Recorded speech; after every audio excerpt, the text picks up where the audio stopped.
ಲೋಕಾಯುಕ್ತರು ಬಂದ ಕೂಡಲೇ ಕಟ್ಟಡದ ಬೇಸ್ಮೆಂಟ್ಗೆ ಕೈ ಹಾಕಿದ್ರು. ಇನ್ನೂ ಕಟ್ಟಡ ಪೂರ್ಣಗೊಳ್ಳದೇ ಇರುವಾಗ ಕಟ್ಟಡದ ಬೇಸ್ಮೆಂಟ್ ಅನ್ನೇ ಪರೀಕ್ಷೆ ಮಾಡಿದ್ದು ಲೋಕಾಯುಕ್ತ ಅಧಿಕಾರಿಗಳಿಗೂ ಹೊಸದು. ಅಲ್ಲಿ ಹೊರಬಿದ್ದ ಕಲ್ಲು ಸಿಮೆಂಟುಗಳ ಚೂರುಗಳು ಕಳ್ಳ ಕಾಂಟ್ರಾಕ್ಟರ್ನ ಕಥೆ ಹೇಳ್ತಿದ್ವು.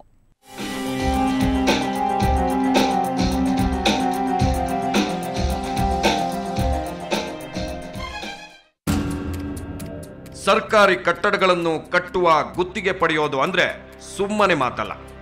ಸರ್ಕಾರಕ್ಕೆ ಸಂಬಂಧಪಟ್ಟ ಸಣ್ಣ ಕಾಮಗಾರಿಯೇ ಇರಲಿ, ಅದಕ್ಕೆ ನೂರಾರು ರೂಲ್ಸು ರೆಗ್ಯುಲೇಷನ್ಸು ಇರುತ್ತವೆ.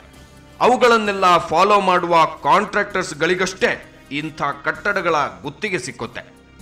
ಅಂದ ಹಾಗೆ ಈ ಕಾಂಟ್ರಾಕ್ಟರ್ ಜೈರಾಮ್ ಕೂಡ ಅಂಥವನೇ. ಇವನು ಕಟ್ಟಡ ಕಟ್ಟುವ ಹೆಸರಲ್ಲಿ ಕಟ್ಟಡವನ್ನು ಸಮಾಧಿಯಂತೆ ಕಟ್ಟಲು ಹೋಗಿ ಸಿಕ್ಕಿಬಿದ್ದವನು. ಇವನು ಕಟ್ಟಡದ ಅಡಿಪಾಯವನ್ನೇ ಕೆಡುವಂತೆ ಕಟ್ಟಿ ಕೂತಿರೋ ಭೂಪ. ಕಬ್ಬಿಣದ ಮತ್ತು ಸ್ಟೀಲ್ನ ದಪ್ಪ ದಪ್ಪ ಕಂಬಿಗಳು, ದಪ್ಪ ದಪ್ಪ ಜಲ್ಲಿಗಳು, ಬೇಬಿ ಜಲ್ಲಿ ಅಂದ್ರೆ ಸಣ್ಣ ಸಣ್ಣ ಜಲ್ಲಿ, ಸಿಮೆಂಟು ಎಲ್ಲವನ್ನು ಮಿಕ್ಸ್ ಮಾಡಿ ಕಾಂಕ್ರೀಟ್ ಹಾಕಬೇಕು. ಕಬ್ಬಿಣದ ಕಂಬಿಗಳು ತುಂಬಾನೇ ಇಂಪಾರ್ಟೆಂಟ್. ಇವು ಇಡೀ ಕಟ್ಟಡದ ಭದ್ರತೆಗೆ ಕೋಟೆ ಕಟ್ಟುತ್ತವೆ. ಇವೆಲ್ಲ ಸೇರಿದರಷ್ಟೇ ಒಂದು ಭದ್ರವಾದ ತಳಪಾಯ ಕಟ್ಟೋಕೆ ಸಾಧ್ಯ. ಆದ್ರೆ ಇಲ್ಲಿ ಕಾಂಟ್ರಾಕ್ಟರ್ ಜೈರಾಮ್ ಇದ್ಯಾವುದನ್ನು ಫಾಲೋ ಮಾಡಿರಲಿಲ್ಲ.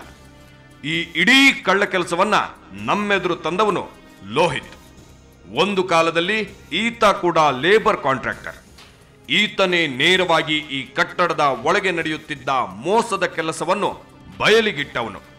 ಲೋಕಾಯುಕ್ತರಿಗೆ ಕಂಪ್ಲೇಂಟ್ ಕೊಟ್ಟವನು ಇವನೇ. ಯಾರೋ ಒಬ್ಬ ಕಂಪ್ಲೇಂಟ್ ಕೊಡೋಕೆ ಬಂದ ಅಂದ ಕೂಡಲೇ ಲೋಕಾಯುಕ್ತರು ಕಂಪ್ಲೇಂಟ್ ತಗೊಳ್ಳೋಕೆ ಸಾಧ್ಯವಿಲ್ಲ. ಹೀಗಾಗಿ ಅವರು ಲೋಹಿತ್ನಿಂದ ಒಂದು ಬಾಂಡ್ ಬರ್ಸ್ಕೊಂಡ್ರು. ಕಾಮಗಾರಿ ನಡೆಯುತ್ತಿದ್ದ ಜಾಗದಲ್ಲಿನ ಒಂದು ಬೇಸ್ಮೆಂಟ್ ಅನ್ನ ಲೋಕಾಯುಕ್ತ ಎಂಜಿನಿಯರ್ಗಳ ಸಮ್ಮುಖದಲ್ಲಿ ಒಡೆದು ಪರಿಶೀಲಿಸಲಾಗುತ್ತೆ. ಅಕಸ್ಮಾತ್ ಆ ಬೇಸ್ಮೆಂಟ್ ಎಲ್ಲವೂ ಸರಿಯಾಗಿದ್ದರೆ, ನಿಯಮಬದ್ಧವಾಗಿ ಕಟ್ಟಿದ್ದರೆ, ಆ ಬೇಸ್ಮೆಂಟ್ ಅನ್ನು ಮತ್ತೆ ಕಟ್ಟೋಕೆ ಎಷ್ಟು ಖರ್ಚಾಗುತ್ತೋ ಅಷ್ಟು ಹಣವನ್ನ ಆತನೇ ತುಂಬಿಕೊಡಬೇಕು. ಇಂಥದ್ದೊಂದು ಷರತ್ತು ಹಾಕಿಯೇ ಲೋಕಾಯುಕ್ತರ ತಂಡ ಕಟ್ಟಡ ಕಾಮಗಾರಿ ನಡೆಯುತ್ತಿದ್ದ ಜಾಗಕ್ಕೆ ಎಂಟ್ರಿ ಕೊಡ್ತು. ಕಾಂಟ್ರಾಕ್ಟರ್ ಲೋಹಿತ್ ಇದಕ್ಕೆ ಒಪ್ಪಿಕೊಂಡು ಬಾಂಡ್ ಬರೆದುಕೊಟ್ರು. Karnataka police housing corporation engineer Ghori, contractor ಕಡೆ engineer Dinesh, Karnataka police housing ಕಾರ್ಪೊರೇಷನ್ನ ಕ್ವಾಲಿಟಿ ಕಂಟ್ರೋಲರ್ ಏಜೆನ್ಸಿಯ ಎಂಜಿನಿಯರ್ ಇರಬೇಕು.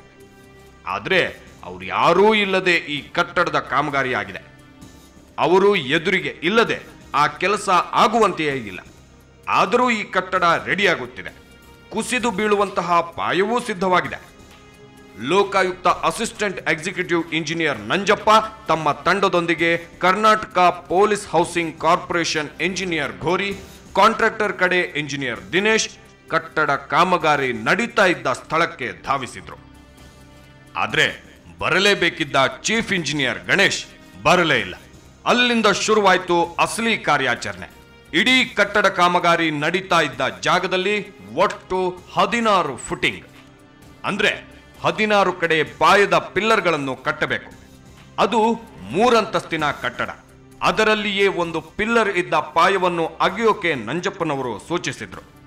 ಮೊದಲು 1 ಫುಟಿಂಗ್ನ ಪಾಯದ ಸುತ್ತಮುತ್ತ ಅಗೆಸಲಾಯಿತು.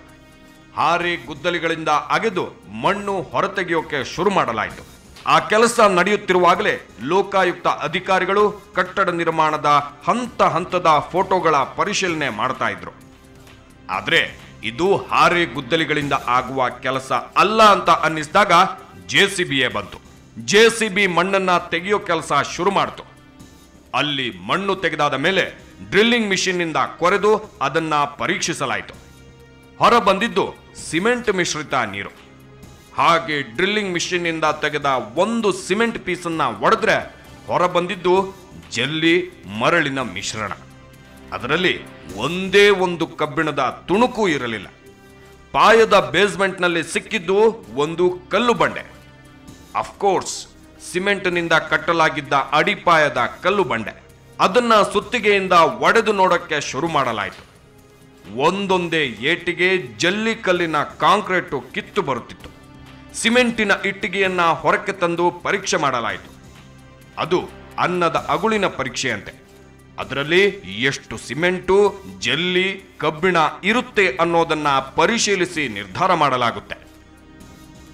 ಎಲ್ಲಾದ್ರೂ ಒಂದಾದ್ರೂ ಕಬ್ಬಿಣದ ತುಂಡು ಸಿಕ್ಕುತ್ತಾ ಅನ್ನೋ ಪರೀಕ್ಷೆ. ಒಂದೂ ಸಿಕ್ಕಲಿಲ್ಲ. ಇಡೀ ಫುಟಿಂಗ್ನ ಕೇವಲ ಪೇಡುಗಲ್ಲುಗಳು, ಸಣ್ಣ ಸಣ್ಣ ಚಪ್ಪಡಿಗಳನ್ನ ಬಳಸಿ ಕಾಂಟ್ರಾಕ್ಟರ್ ಕಟ್ಟಡಕ್ಕೆ ಅಡಿಪಾಯ ಹಾಕಿದ್ದ. ಅಲ್ಲಿ ನಡೆದಿರೋದು ಕಟ್ಟಡ ಕಾಮಗಾರಿ ಎಲ್ಲ, ಸಮಾಧಿಗಿಂತ ಕೆಟ್ಟದಾಗಿರುವ ಒಂದು ಕಾಮಗಾರಿ ಅನ್ನೋದು ಮೇಲ್ನೋಟಕ್ಕೆ ಸಾಬೀತಾಗಿ ಹೋಯಿತು. ಕಾಂಟ್ರಾಕ್ಟರ್ ಉದ್ದೇಶಪೂರ್ವಕವಾಗಿಯೇ ಕೆಲಸ ಮಾಡಿದ್ದ. ಈ ರೀತಿಯಲ್ಲಿ ಕಟ್ಟಡ ಕಟ್ತಾರೆ ಅನ್ನೋದನ್ನ ಇಂಜಿನಿಯರ್ಗೆ ನಂಬೋಕೆ ಆಗ್ತಿಲ್ಲ. ಇಲ್ಲ ಬಿಡಿ, ಏನೀಗ ಅದು ಪೂರ್ತಿ ಓಪನ್ ಮಾಡಿಸ್ತಾರೆ ಅಲ್ಲ, ಅದು ನೋಡ್ತಿದ್ರೆ ಯಾಕೆ ಒಂದು ಪಕ್ಕ ಒಂದು ಕಲ್ಲು ಜೋಡಿಸಿದಂಗೆ ಕಾಣಿಸ್ತಾ ಇದೆ ಅಲ್ವಾ? ಡೆಫಿನೆಟ್ ಆಗಿ ಏನಾಗಿದೆ ಅದು ಈಗ ಪ್ರೂವ್ ಮಾಡೋದಂತೂ ಟೇಕನ್ ಎ ಡಿಸಿಷನ್ ಪ್ರಾಬ್ಲಿ ಇವರು ಯಾರು CID ಇಟ್ಟಿರುತ್ತೆ. ಯಾವನ ಅವನು ಕಲ್ಪಿಟ್ಟಿದ್ದಾನೆ ಎಲ್ಲವನ್ನೂ ಇಚ್ಛೆ ಬರ್ತದೆ. ಹೆಲ್ತ್ ಸ್ಟಾರ್ಟಿಂಗ್ ಜಾಸ್ತಿ ಡಿಸ್ಕಸ್ ವಿತ್ ಮೈ ಬಾಸ್ ಬಿಟ್ಟು ಇನ್ವೆಸ್ಟಿಗೇಷನ್. ಈಗ ಯಾರು ಇನ್ವಾಲ್ವ್ ಆಗಿದ್ದಾರೆ ಬರಲಿ ಬಿಡಿ, ನಮಗೇನಂತೆ ಸಬ್ ಲೆಕ್ಕ ಮೇನ್ ಲೆಕ್ಕ ಯಾವುದೂ ನಾವು ದುಡ್ಡು ಕೊಟ್ಟಿಲ್ಲ ಸರ್ಕಾರದಿಂದ. ಇದುವರೆಗೂ ₹1 not paid. It is still under ಇದು ಕನ್ಸ್ಟ್ರಕ್ಷನ್. ಇನ್ವೆಸ್ಟಿಗೇಟ್ ಮಾಡ್ತೀವಿ, ಯಾರು ತಪ್ಪಿಸ್ತಾ ಇದ್ನೋ ಅವನು ಬರಲಿ. ಕೇವಲ ಒಂದು ಫುಟಿಂಗ್ನಲ್ಲಿಯೇ ಇಷ್ಟು ದೊಡ್ಡ ರಾಮಾಯಣ. ಇನ್ನು ಉಳಿದ ಫುಟಿಂಗ್ಗಳನ್ನು ಪರೀಕ್ಷಿಸಿದ್ರೆ ಇನ್ನೇನೇನು ಸಿಗುತ್ತೋ, ಅದಿನ್ನೇನು ಎಡವಟ್ಟುಗಳಾಗಿವೆಯೋ, ಈ ಎಲ್ಲವನ್ನು ಲೆಕ್ಕ ಹಾಕಿಕೊಂಡೇ ನಮ್ಮ ಟೀಮ್ ಅಲ್ಲಿಂದ ಹೊರಬಂತು.